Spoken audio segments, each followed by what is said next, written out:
A lot of the time on this channel, we cover what's happening in crypto, upcoming projects, as well as interviewing founders in this space. But that's all changing. I'm teaming up with the great folks over at cryptocube.io. We're now going to be bringing content dedicated to training and understanding some of the macroeconomics that fuels crypto. Stay tuned for more. My name is Firoz from decentralizedchain.com. Welcome to another video. If this is your first time here and you want to learn more about crypto, whether it's news, insights, or analysis to help you get that edge, start now by subscribing and clicking the bell so you do not miss a thing. Now, in today's episode, we've teamed up with BTC Macro 21 from cryptocube.io to kick off our 101 series into trading basics. He's a great trader, always sharing his knowledge on Twitter, and is often found in the CryptoCube Telegram community, covering everything from macroeconomics to technical analysis and fundamentals. Let's get started. Right, Bitcoin Macro, welcome back again, man. And we are going to be continuing our series as before. I hope you're doing well. Excellent. Thanks a lot for having me on once again. And I'm looking forward to killing this once again. Yeah, nice. So today we're going to be talking about Trendlines again. We spoke about support and resistance in the last one, but this is looking at how diagonals play into this space. So over to you, man. Teach me. Yeah, excellent. So trend lines on TradingView are just this exact second tool. So you just click on the trend line, very easy to find, top left. And the way diagonals work is you connect key support and resistance levels, usually the lows of maybe before a trend starts, or in general just some sort of high or low with other important high or lows.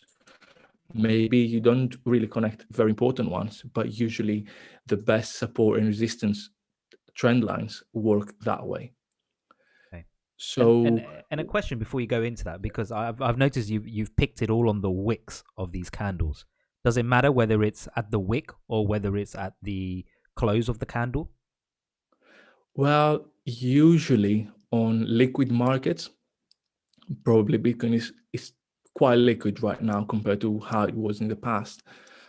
We like taking the lows, but for example, if it just happens that we have 4 points and one of them has a slightly higher wick, maybe we are fine with a trend line going over the wick. And if we connect, for example, with a close, that's also fine. For example, I personally like sometimes doing it with the close and in some levels, like maybe connect two closes and two, let's say, lows. Mm-hmm. So it doesn't really matter that much.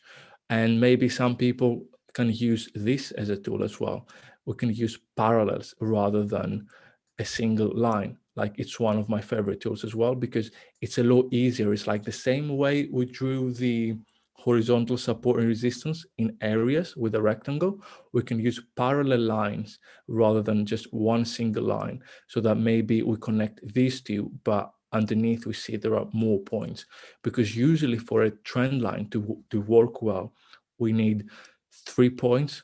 Maybe we can use 2 points if we are sort of trying to estimate where things are going, but you cannot be sure that this is going to be a trend.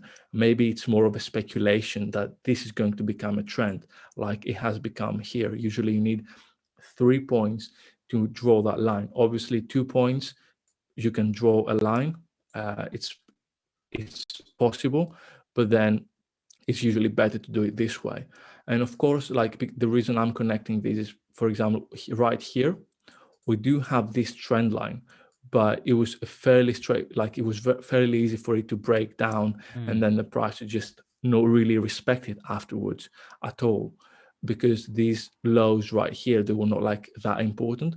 So we have to give different weight to different trend lines. Yes, we can use this trend line to sort of see where the trend is going and feel comfortable that we're going up, and it's pretty healthy. Because if we start seeing a trend line sort of chop around and break a bit and then come back and then break down a bit, we sort of know that's not very healthy. It's not, at least maybe we didn't draw the right one. But other than that, it's better to go for the major ones when we try to get a bit the bigger picture, Okay. essentially. And another thing, for example, is we can draw so many trend lines that this is the problem with trend lines. And that's why I kind of understand people that are against trend lines, because you can draw them again and again, maybe redraw them. Some tend to work well, some others don't. For example, right here, we have a trend line. Maybe somebody could draw a trend line right here.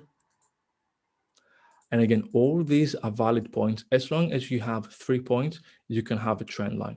But the key thing to know with trend lines is that if the trend breaks, if the trend line breaks, actually, excuse me, for the trend to reverse, what has to happen is we need to have the horizontal level break, not just the diagonal. Seeing the diagonal break just gives us a sense that maybe there is a change in direction, maybe. But when we start having a lower low and a lower high and a lower low, then we know that the trend has changed. For example, if you look right here, I'm just going to draw these arrows. Yeah. So we had, let's say, a high, a low, a high, a low, and then a high. So that was an uptrend. And this uptrend was, we were able to say with quite a bit of certainty that it broke and it started reversing once this low was taken out. Maybe right here we didn't really know that it had broken. Maybe we sort of observed that right here we start having a lower high, lower highs, and then when we have this lower low that was below this one, we knew that the trend had reversed, and then that gave us this big leg down. And of course, you can have various trends within other trends. So of course, it's not very easy for us to just draw trend lines all the time and be able to know where support and resistance is.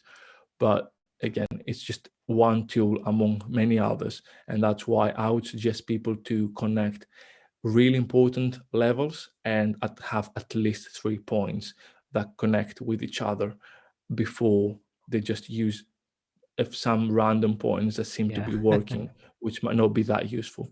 But also what we're saying here is that you'd also want to use it in, because focusing on one tool is not necessarily enough. It may give you an idea, but then Yeah, I suppose the more tools, but not to the point where you're overloaded the screen, but obviously the more basic set of tools that you have, then the mhm, idea is that you have further validation, right? So here, if you see one of your trend lines breaking, like we got at the very end, yep, it may not mean much, but then if you see that it's breaking and there is a key support level or resistance level from previous, then and that breaks, then you kind of, I suppose, further validate whether you're in a downward trend or equally in an upward trend, depending on which way it's yeah, going. exactly. Okay. Yeah, so for example, maybe I could give an example right here. So we had this, I'll just draw a simple line for simplicity's sake. Mm-hmm. So if, let's say, the price of Bitcoin breaks above this, we sort of had resistance here, we had resistance here, but let's say we have an explosive move up and the price breaks higher. What if the price maybe retests this area and goes higher? Because remember, with horizontal support resistance, we said that once support breaks, then we sort of see it as that thing turning into resistance. Yeah. And the reason is that when support or resistance breaks, that tells us that all the people that were buying in a certain area now are all losing money. For example, all the people that were buying in early January, they were like now at a loss once that price broke lower. So when the price revisits that low from below, then there are not that many buyers in that area, and at the same time all these people that bought, they want to exit at least a break even. So that creates two, that's why this tool works very well, because it actually gives us something very realistic and something that is very, like, we can explain very well. It's not us looking at the price using various tools that are more mathematical and stuff. It actually tells us that, right here we had an imbalance. So it's something similar with these diagonals, maybe they tell us that, the trend has reversed. Maybe a lot of people were looking at this diagonal, and every time it was touching the diagonal, they were selling. Maybe, for example, I can draw the trend somehow like this, and and then when the price touches here, like that. So all the people that were selling because they were looking at this diagonal, now they want to start thinking, oh, now I'm losing money. Now maybe the price is going to go higher, so I want to get back in. So once the price gets here, and now we also know that this was a major high, we sort of know that that's a good probability trade. And that's a good example of how we can couple horizontal resistance with diagonals. So again, like you said, it's not, just using one tool is not useful enough most of the times. Excellent. Well, look, thanks a lot for this session into Trendlines. In the next episode, we're gonna be introducing a few more of the common tools to further increase our probability of a good trade. Bitcoin Macro. Thanks again, man, and I'll see you on the next one. Once again, thanks a lot, and see you on the next one. Cheers.